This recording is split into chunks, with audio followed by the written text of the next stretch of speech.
अर्हन्तो भगवन्त इन्द्रमहिता सिद्धाश्च सिद्धिस्थिता आचार्या जिनशासनो नतिकरा पूजा उपाध्यायका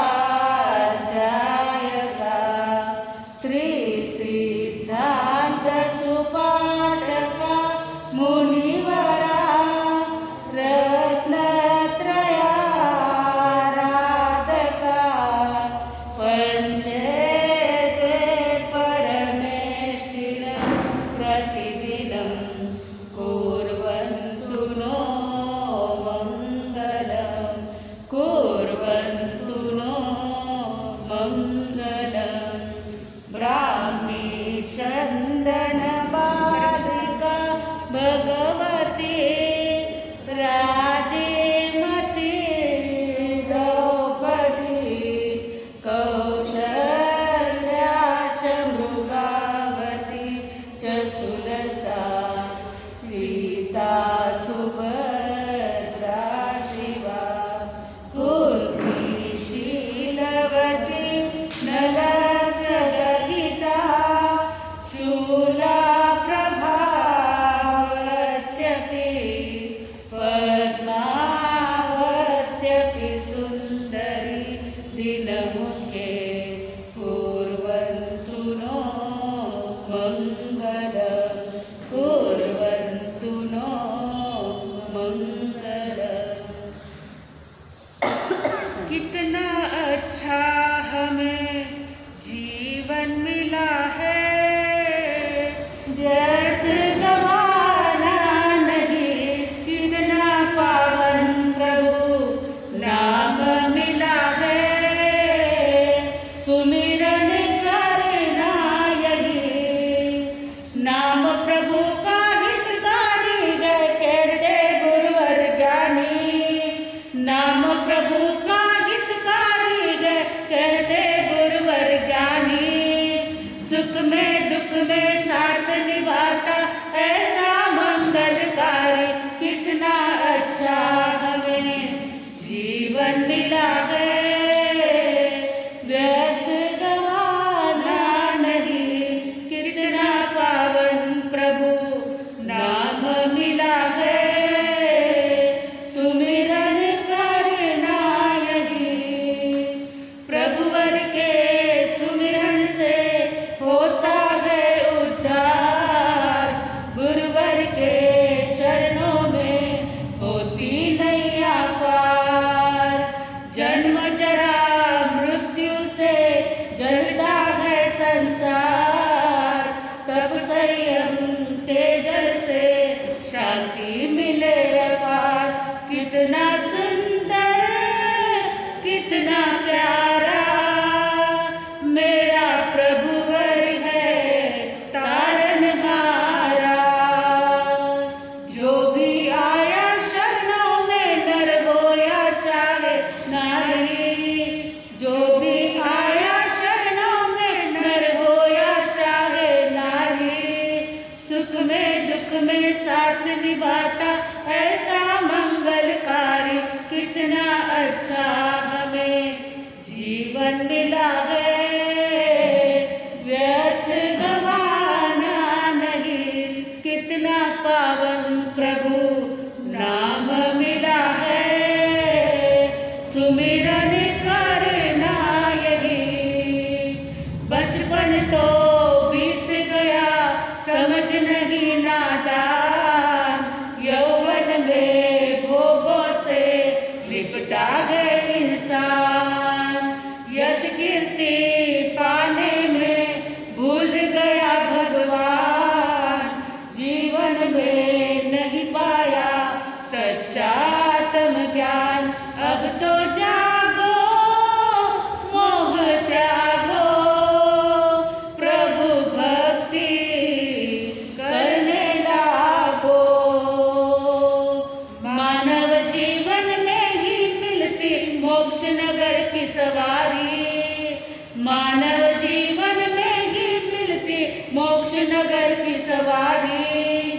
सुख में दुख में साथ निभाता ऐसा मंगलकारी, कितना अच्छा हमें जीवन मिला है, व्यर्थ गवाना नहीं, कितना पावन प्रभु नाम मिला है, सुमिरन करना यही, लख 84 योनि में फिरा अनंती बार, दुख सहे लाखों पर करे पाप हर बार, हिंसा से चोरी से धन के लगे अंबार, साथ नहीं देती है परनी प्यारी नार, आत्म धन को ना कमाए, उज्जवल जीवन बन ना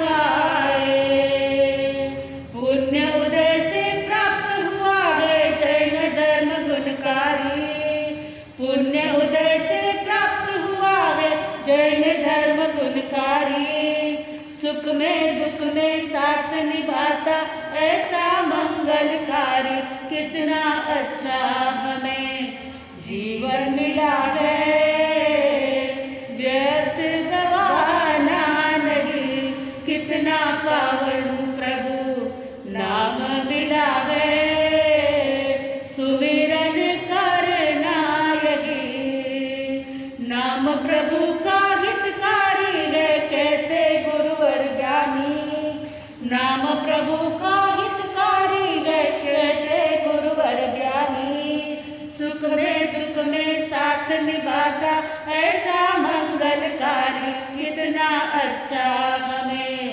जीवन मिला है, व्यर्थ गवाना नहीं, कितना पावन प्रभु नाम मिला है, सुमिरन करना यही, ध्यान मूलम गुरुर्मूर्ति, पूजा मूलम गुरुपदम, मंत्र मूलम गुरुर्वाक्यम,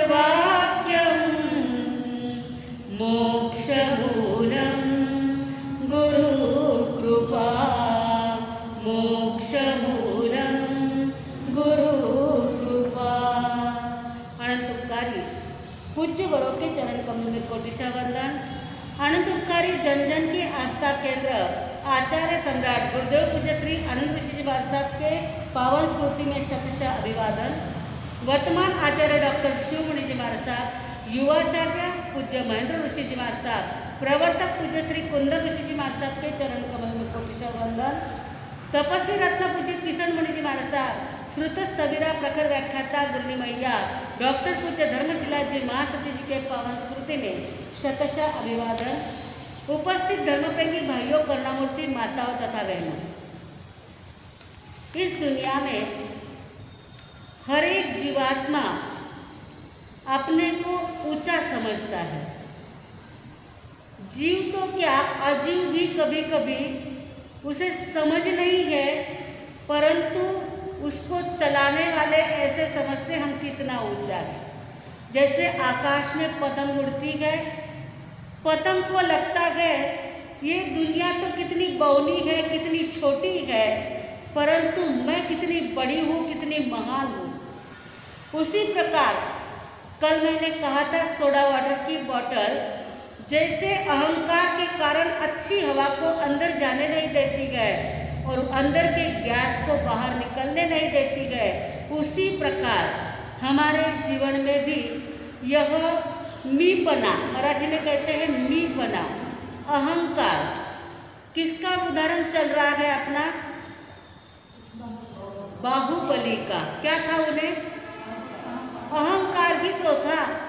दीक्षा ले ली, 1 वर्ष तक निरंतर जंगल में आहार पानी लिए बिना खड़े रहे, न अन्न लिया न पानी लिया। किसी किताबों में 12 वर्ष तक लिखा हुआ है आहार पानी पानी के बिना 12 वर्ष रहे, और कहीं कहीं पर 1 वर्ष लिखा हुआ है। जो हो सो वो तो केवली ही जाने, छद्मस्तों को तो कुछ पता नहीं चलता है, तो पता नहीं, परंतु भले 12 महीने हो या 12 वर्ष, बाहुबली जी ऐसे कि ऐसे खड़े गए और खड़े खड़े विचार कर रहे थे। दीक्षा लेने के लिए भी पिता के पास में नहीं गए। ऋषभदेव भगवान दीक्षा लिए हुए तीर्थंकर परमात्मा गए, परंतु उनके पास में दीक्षा लेने को नहीं गए। क्यों? उनके पहले उनके छोटे 98 भाई, 98 भाई जिन्होंने दीक्षा ले ली थी, और वे उम्र में तो छोटे हैं परंतु दीक्षा में बड़े हैं।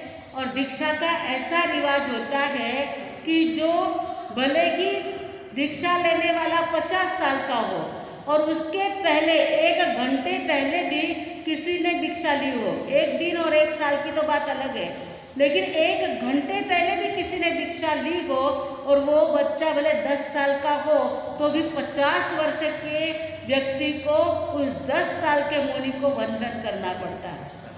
ये ज्येष्ठ कल्प कहते हैं। कल्प सूत्र में इसे ज्येष्ठ कल्प कहते हैं कि जो दीक्षा में बड़े हो उनको वंदन करना ही पड़ता है, फिर वो कितने भी बड़े क्यों न हो उम्र में, लेकिन दीक्षा का मान पहले होता है। चारित्र 1 घंटे पहले भी चारित्र पहले ग्रहण कर लिया तो वो बड़े हो जाते हैं। बाहुबली ने विचार किया, मुझे मेरे छोटे भाइयों को वंदन करना पड़ेगा, इसलिए मुझे भगवान के पास में भी जाना नहीं है। स्वयं ही पंचमुष्टि लोच तो कर ली थी, युद्ध में ही उन्होंने पंचमुष्टि लोच कर ली थी। जो मुष्टि उठाई थी भरत महाराज को मारने के लिए, उसी मुष्टि से उन्होंने क्या कर लिया, लोच कर ली थी। परंतु जंगल में जाकर के खड़े हैं, उनके पूरे शरीर के ऊपर मिट्टी के ढेर जम जाते हैं, तो भी वे ना हिले हैं ना चले हैं। मिट्टी के ढेर पैरों के ऊपर ऐसे लगे हैं कि उसको दिमक भी लग गई है, उदय लगती है। और जो जीव जंतु है, मुंग्यांचे वारुण, सांप का बिल, सब कुछ उनके शरीर के ऊपर हो जाता है। और बारिश में जब वेले घास फूस उगती है तो वेले भी उनके शरीर को पूरी तरह से वेष्टित हो जाती है, और वे वृक्ष शरीर के ऊपर उगने के कारण उसके ऊपर पक्षियों ने घोंसले भी बना रखे हैं। हमारा वर्णन तो ब्राह्मी सुंदरी का चल रहा है। आदिश्वरणी पुत्री ब्राह्मी सुंदरी 2, परंतु बाहुबली बीच में क्यों आए कि बाहुबली को अहंकार से जगाने वाली कौन थी? ब्राह्मी और सुंदरी थी। ऋषभदेव भगवान के पास में साध्वी ब्राह्मी और सुंदरी वंदन के लिए जाते हैं। तब ऋषभदेव भगवान कहते हैं, आपका भाई बाहुबली मणिराज जो अहंकार रूपी हाथी के ऊपर चढ़ा हुआ है, जरा उसे जाकर के जगाओ। पता था भगवान को, क्योंकि भगवान तो ज्ञानी थे, वो जानते थे कि इतने अभिमान के छोटे से अहंकार के कारण बाहुबली को इतना बड़ा तप करने के बाद, इतना ध्यान करने के बाद, इतना परिश्रम उपसर्ग सहन करने के बाद केवल ज्ञान, केवल दर्शन नहीं हो रहा है। इसलिए ब्राह्मी सुंदरी को भेजते हैं। ब्राह्मी सुंदरी दोनों ही जाकर के भाई के सामने खड़ी हो जाती है और कहती है, वीरा मोरा गज थकी हेठा उतरो, गज चढ़िए केवल ना होए रे। हे भाई, आप हाथी के ऊपर से नीचे उतर जाओ, ऐसे हाथी पे चढ़ करके केवल ज्ञान आपको प्राप्त नहीं होगा। विचार करते हैं बाहुबली, मैंने राजपाट छोड़ा, धन वैभव छोड़ा, घर परिवार छोड़ा, अब मैं कौन से हाथी पे बैठा हूँ?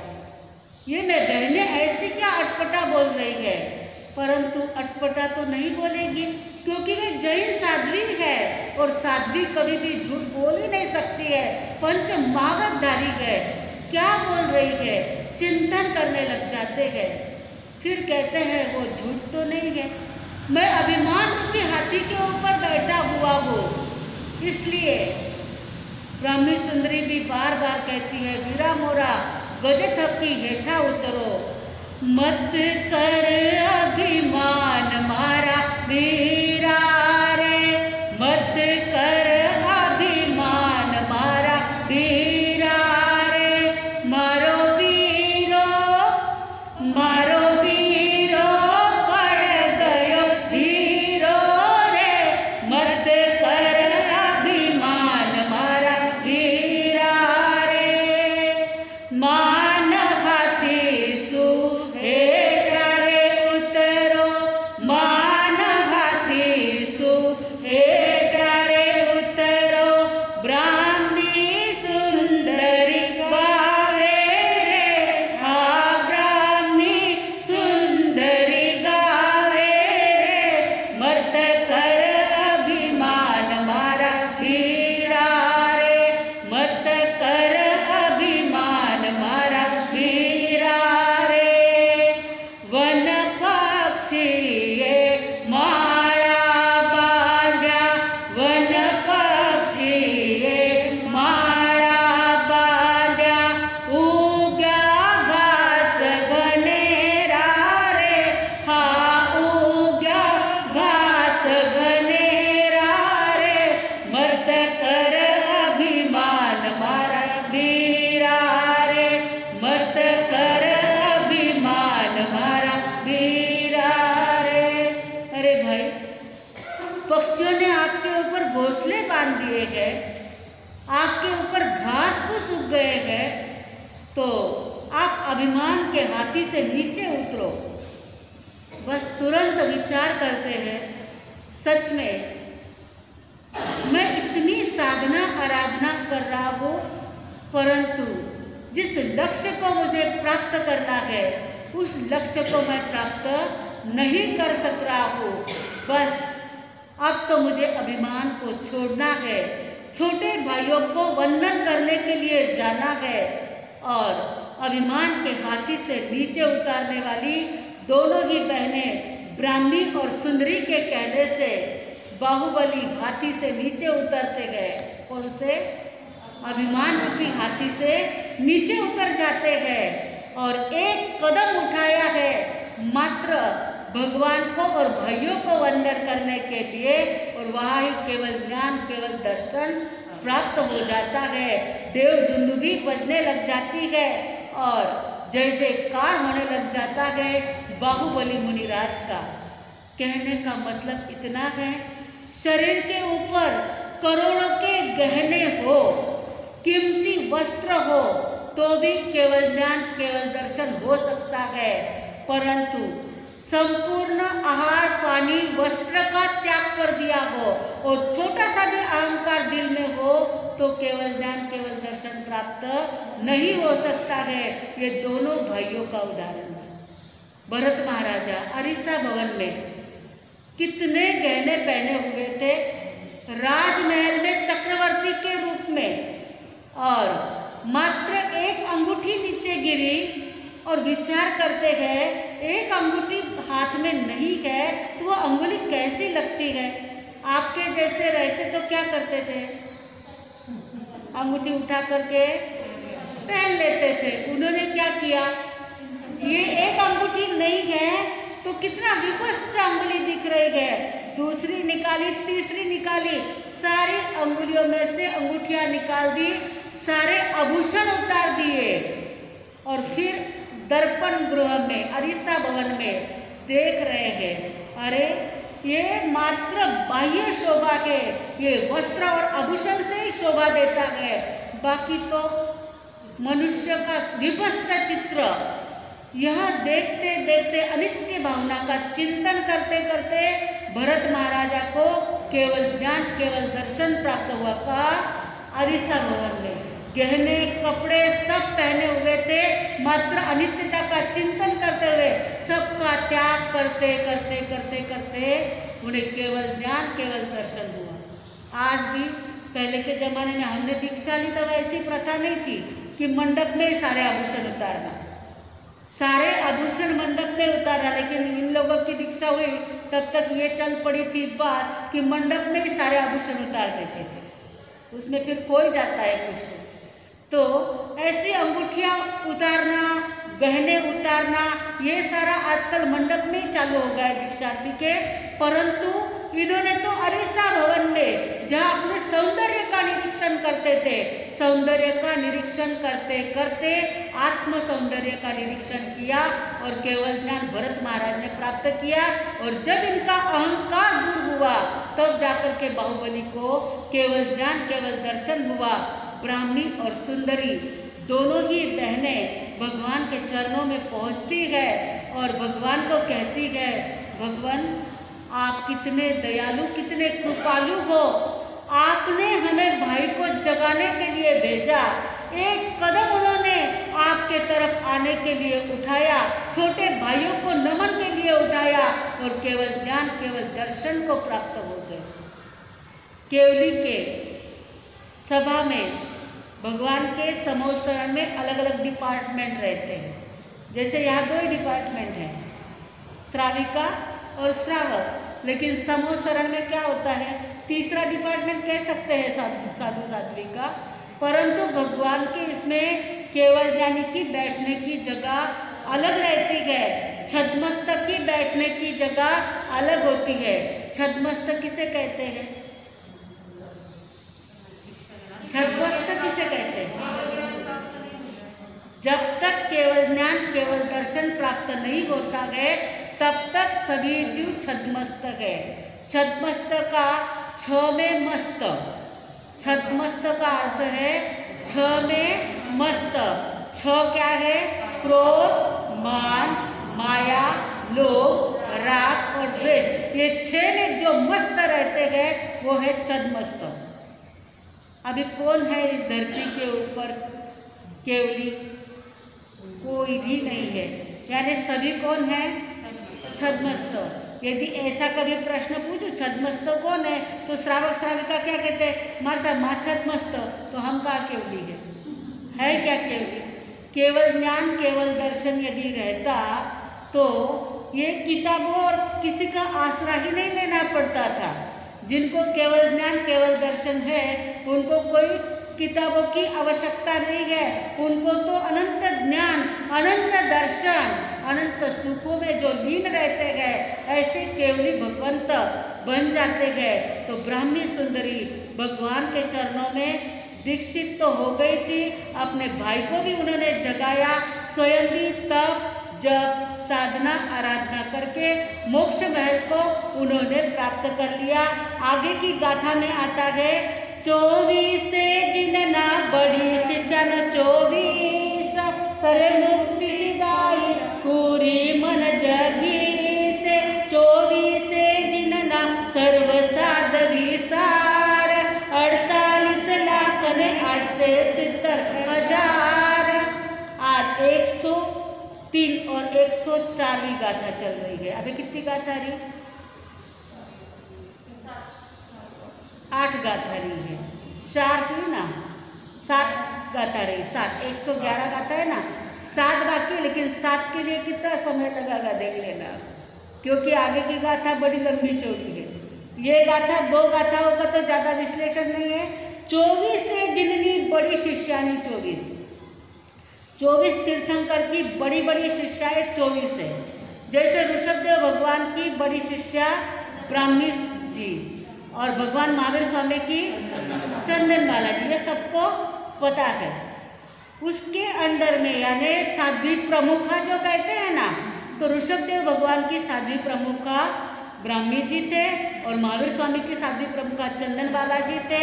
इस प्रकार से ब्राह्मणी जी के अंडर में 3 लाख साध्वियाँ थी और चंदनबाला के अंडर में 36,000। देखो पहले तीर्थंकर में और अंतिम तीर्थंकर में साध्वियों में कितना अंतर हो गया। पहले 3 लाख कहा और अभी 36,000 कहा, बिल्कुल 10 पट अंतर हो गया है। तो ऐसे 24 तीर्थंकर की साध्वियाँ कितनी हैं उसका वर्णन आता है। 24 से जिननी बड़ी शिष्यानी 24 सती मुक्ति पहुँचा पूरी मंजक्षी, सभी मोक्ष महल में पहुँच जाती है। और 24 जिन्ना सर्व साध्वी सार, सभी साध्वियाँ जो है वे 48 लाख ने 870,000, सभी 24 तीर्थंकर की साध्वियों की गिनती 48 लाख 870,000। लेकिन इसमें भी थोड़ी गड़बड़ी है। कल्पसूत्र में 47,17,800 है। तो संतों का ऐसा कहना है कि 48 के जगह अ की जगह स होगा। लिखने में देखने में चश्मे के नंबर शायद किसी के बराबर नहीं हो, क्योंकि छद्मस्त है, केवल ज्ञान तो है नहीं। तो 48 के जगह 47 होना चाहिए। और 47 से गुजराती में 47 को 47 कहते हैं। और जयमल जी महाराज साहब उस साइड में, गुजरात साइड में ज़्यादा विचरण किए, तो साधु वंदना में बहुत सारे शब्द गुजराती आ गए हैं। तो 70,000, 70,000 ऐसा है ना, तो 70 है ना, 70 बोले तो गुजराती में 17, अपने यहाँ 70 बोलते हैं ना, तो 70 होगा। और वहाँ गुजराती में 70 यानी 17, तो ऐसे 17,000 ऐसे साध्वियों की गिनती में थोड़ी गड़बड़ी है, जो हो सो। लेकिन इतनी सभी साध्वियाँ मोक्ष महल में पहुँच गई है। तो ये सब ऋषभदेव भगवान से महावीर भगवान तक की साध्वियों का वर्णन हुआ। आगे की गाथा में क्या आएगा वह अवसर होगा तो देखेंगे। पर बाहुबली का हमने उदाहरण देखा।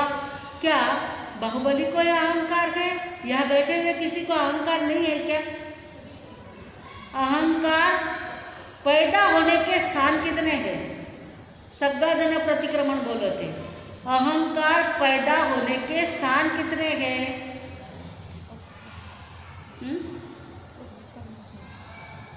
प्रादुर्भाव होने के, उत्पन्न होने के स्थान, जिससे अभिमान आ जाता है। हाँ बरोबर है। कौन सा? हाँ, जायमय नाम, कुलमय नाम, बलमय नाम, रोज बोलो प्रतिक्रमण रमन। जाति का मद, मगन उत्साह जाति रागे। अब जाति और कुल में फर्क क्या है बताओ, ये कौन बताएगा? जाति में और कुल में फर्क क्या है?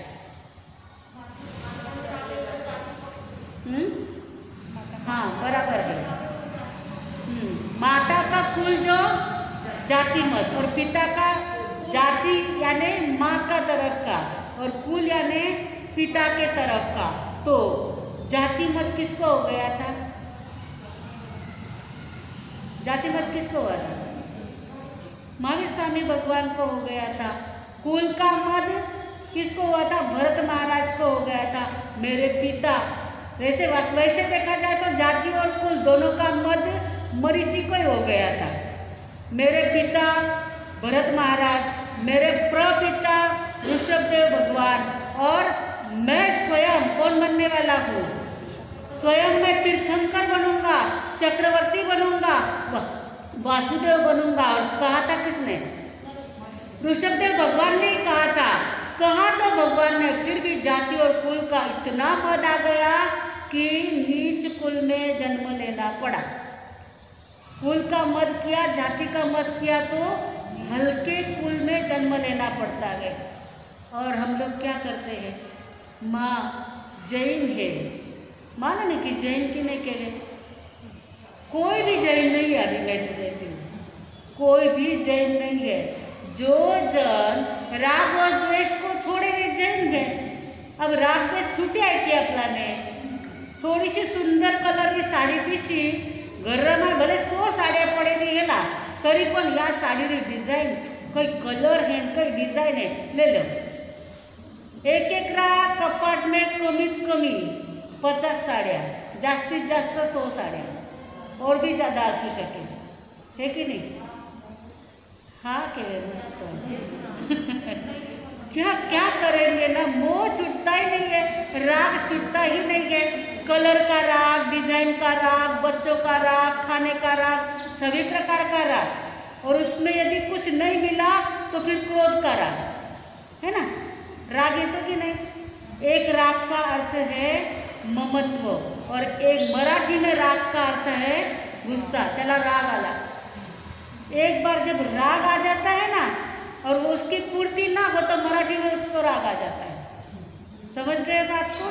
एक राग के दो अर्थ होते हैं, जाई मैनाम, कुल मैनाम, फिर क्या आता है, किसको है, बल का बल का अभिमान किसको आया था, रावण को आया था। माता, रावण की माता रोज कैलाश पर्वत के ऊपर शंकर भगवान के दर्शन करने के लिए जाती थी। और देखा रावण ने, मेरी माँ, मैं इतना बलशाली और मेरी माँ को कैलाश पर्वत के ऊपर चढ़ करके दर्शन को जाना पड़ता है, मैं तो कैलाश पर्वत यहाँ उठा करके लेके आता हूँ। और बल का मद करके रावण ने कैलाश पर्वत उठाया। भगवान शंकर को पता चल गया इसको बड़ा अभिमान आ गया है, इसलिए शंकर भगवान ने पर्वत को ऐसा दबाया कि नीचे रावण तड़पने लग गए, जोर जोर से चिल्लाने लग गए, क्योंकि पूरा पर्वत उनके ऊपर आ गिरा। वह पर्वत को उठा ही नहीं पा रहे थे। जब उनकी चिल्लाने की आवाज़ सुनी तो नारायण नारायण करते कौन पहुंच जाते हैं? वो तो जहाँ पर जगह देखो वहाँ कुछ भी कार्य हो वहाँ नारद मुनि तो पहुँच ही जाते हैं। तो नारद मुनि कहते हैं, एक काम करो, यदि भगवान को प्रसन्न करना हो तो आप एक राग ऐसी छेड़िए कि जिससे शंकर भगवान प्रसन्न हो जाते हैं। और ऐसी राग रावण छेड़ते हैं, शंकर भगवान प्रसन्न हो जाते हैं और उसको मुक्त कर देते हैं रावण को। परंतु कहते हैं कि तेरे में बहुत बल है तो क्या बात है, लेकिन इतना बल है तो कोई भगवान को उठा करके अपने घर पे नहीं ले जा सकता है। अभी तो घर घर में भगवान को बैठा देते हैं। भगवान को बैठने का स्थान कोई घर नहीं है। भगवान को बैठने का स्थान कौन सा है? आत्मघर, अंदर में बैठाना है भगवान को। आज जब भी कोई घर बनाते हैं ना तो वो देवस्थान, वो धर्म रूप, यो देवळ के मंदिर, आधे मंदिर बनावाला माणसा इतकी जागा छोड़ दी है भला की ना, मंदिर बनावाला वास्ते। मंदिर में भगवान नहीं है। मुझको काहे ढूंढे बंदे, मैं तो तेरे पास में, भगवान कहते हैं मुझको काहे ढूंढे बंदे, मैं तो तेरे पास में। ना मैं मक्का, ना मैं काशी, ना काबा कैलाश में, ना मैं पालिताना, ना शंकेश्वर, ना नाकोड़ा में, मैं तो हूँ विश्वास में। मैं तो विश्वास में हूँ। भले ही आप शंकेश्वर चले जाओ, पालिताना चले जाओ, काशी चले जाओ या कहीं पर भी चले जाओ, लेकिन आपके दिल में भगवान नहीं है तो बाह्य दर्शन करने से क्या फायदा होने वाला है? भगवान तो दिल में होने चाहिए। बाह्य दर्शन से साथ में, बाह्य दर्शन आप कर रहे हैं, उसके साथ अंतरंग में यदि भावना हो तो ठीक है, बाकी तो कितना ही दर्शन का आप मोह करो, कोई फायदा होने वाला नहीं है। तो ये बल का मद आ गया था रावण को, उसके बाद में रूप का मद। मेरे जैसा सौंदर्यवान कोई नहीं, किसको आया? सनत कुमार चक्रवर्ती को। सनत कुमार चक्रवर्ती की बात मैंने पहले ही आपको कह दी थी कि देवता ब्राह्मण का रूप लेकर के आए और पहले जब नहाए धोए नहीं थे तब तो भगवान की सनत कुमार चक्रवर्ती की प्रशंसा की, और जब नहा धो के बैठे तो वे ब्राह्मणों ने कहा अभी आपके रूप में कोई दम नहीं है। तब कहा कि आपके शरीर में 16 रोग उत्पन्न हो गए हैं। अभी आप लोगों को अनुभव आया होगा, आप जिस व्यक्ति के साथ में मिले और थोड़ी देर के अंदर पता चल जाता उसको कोविड हो गया, बोलो आपके पैर के नीचे की धरती खिसक गई या नहीं खिसक गई? क्षण क्षण के अंदर समाचार आते थे कि नहीं आते थे? अभी प्रत्यक्ष में हम लोग ऐसा देख रहे हैं। तो पहले के ज़माने में तो कोई वैक्सीन नहीं थी, कुछ भी नहीं थी, कभी भी कौन सा भी रोग उत्पन्न हो जाता था। तो कहने का मतलब यह है कि आज के तारीख में रूप का मद करने जैसा भी नहीं है। एक माता को अपने रूप का बड़ा गर्व था, परंतु कर्मयोग से उसे एक लड़की हो गई और वह लड़की इतनी कुरूप थी कि उसकी माता भी उसको नहीं चाहती थी। उसके रूप को देख करके माता को बहुत गुस्सा चढ़ता था। कहते थे, काली कलूटी, तेरी आँख नाक भी इतने गंदे हैं, और बहुत मारती थी। और एक बार तो इतना गुस्सा आ गया कि उसको अकेले को स्कूल में छोड़ के ये लोग बाहर दूसरे गांव रहने को चले गए। और वह स्कूल से घर जाती है तो घर को ताला, फिर वापस स्कूल में जाती है तो क्लास की जो टीचर थी वो कहती है कि इसको क्या हो गया है, क्यों रो रही है। तो उसने कहा कि मेरे घर के लोग कहाँ चले गए, मुझे कुछ भी पता नहीं। आपके समान आपके बच्चों के इसके ऊपर मोबाइल नंबर लिखा हुआ नहीं था। उस ज़माने में कोई मोबाइल नंबर नहीं था, ना कोई नंबर नहीं था। तो उसकी टीचर कहती, तू रो मत, मैं तुझे अच्छी तरह से संभालूंगी। वह अच्छी तरह से उसे संभालती है। छुट्टियों में सभी लड़कियां अपने घर चली जाती है, कोई मामा के घर, कोई कहाँ चले जाते गए, परंतु इसको तो माँ बाप का भी ठिकाना नहीं। वो बहुत रोती है। तो उसकी टीचर समझाती है, तू चिंता ना कर, तुझे मैं अच्छा पढ़ाऊंगी, लिखाऊंगी, सब कुछ करूंगी। परंतु कहते हैं, जो जिसका तिरस्कार करते हैं उसको वैसा ही रूप मिल जाता है। फिर भले इस भाव में मिले या पर भाव में मिले, लेकिन उसने जैसे ही उसका तिरस्कार किया माँ ने, तो उस माँ को देवी निकल गई और पूरे मुंह के ऊपर काले काले दाग हो गए।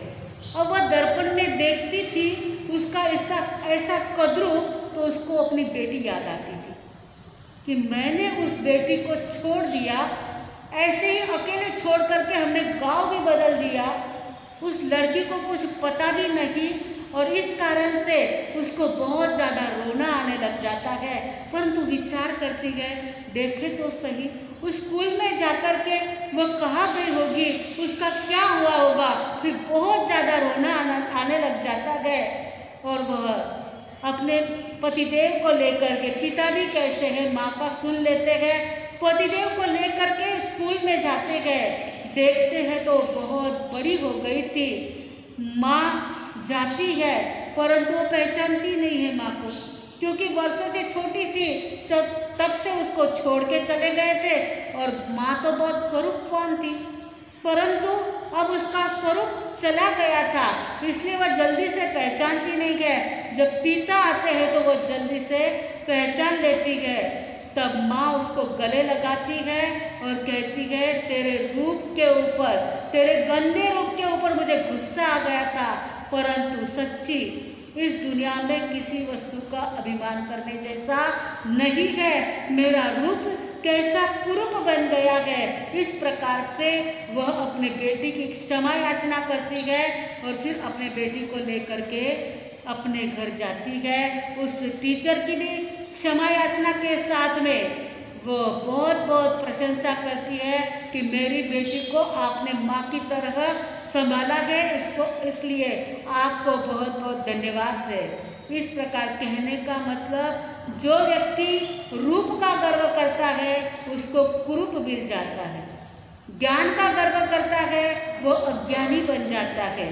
हर एक प्रकार की, किसी भी प्रकार का गर्व करो, कुल और जाति का गर्व किया तो नीच कुल में, नीच जाति में जन्म लेना पड़ता है। तप का गर्व किया तो तप की शक्ति भी खत्म हो जाती है। तप का गर्व किसने किया था? गोशालक ने।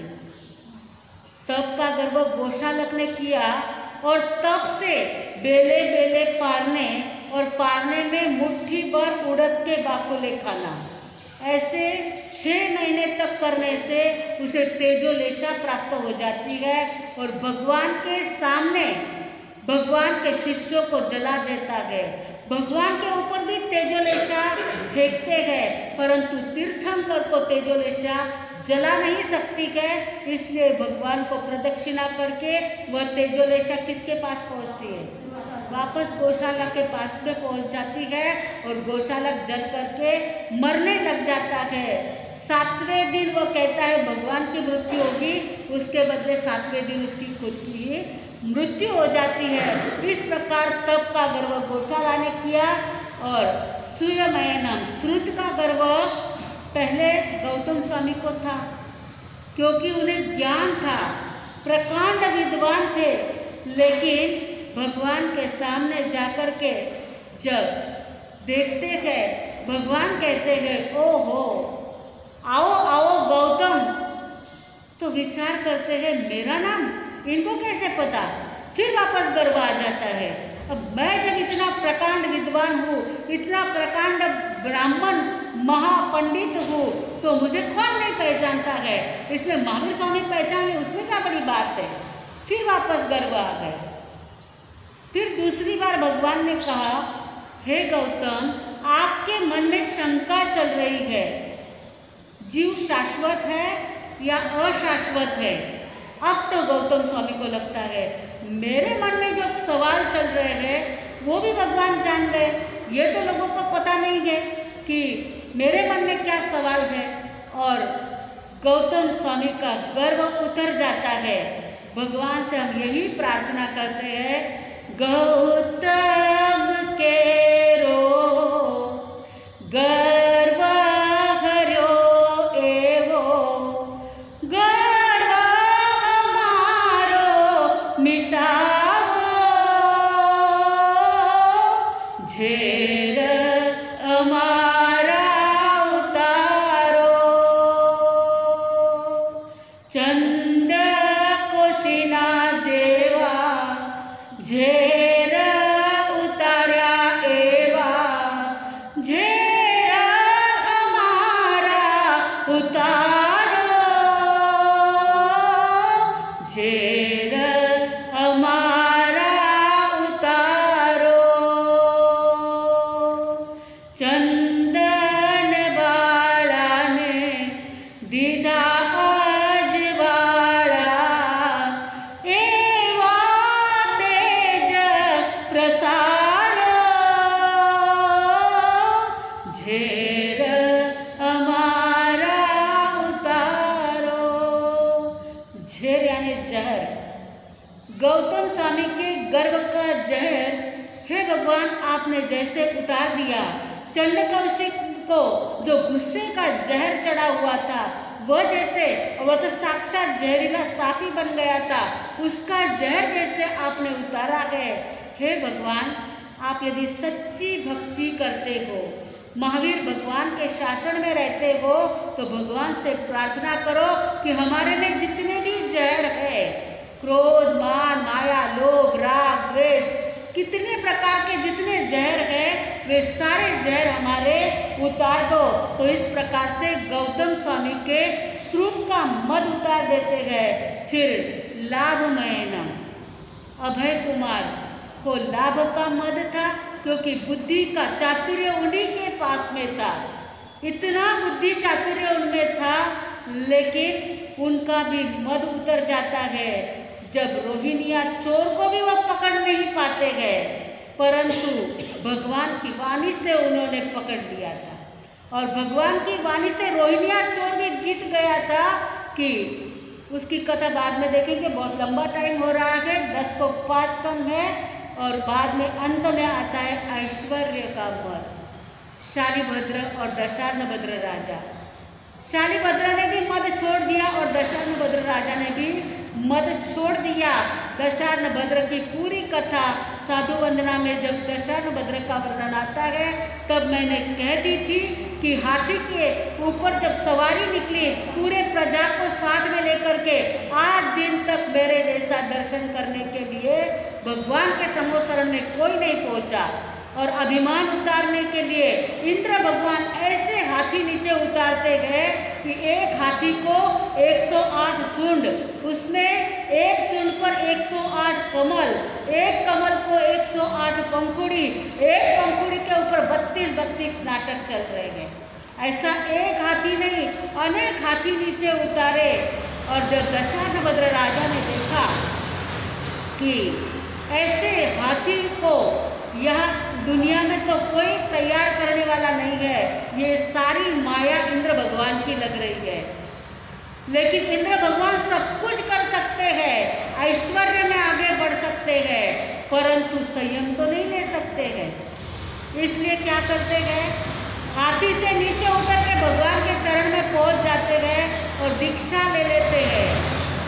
मैं हमेशा कहती हूँ, अभिमान को यदि टिकाना हो तो दशानवक्र राजा की तरह तुरंत अभिमान को नीचे नहीं उतरने देना, अभिमान को जाने नहीं देना, अपमान होने नहीं देना हो तो दशानवक्र राजा की तरह दीक्षा ले लेनी चाहिए।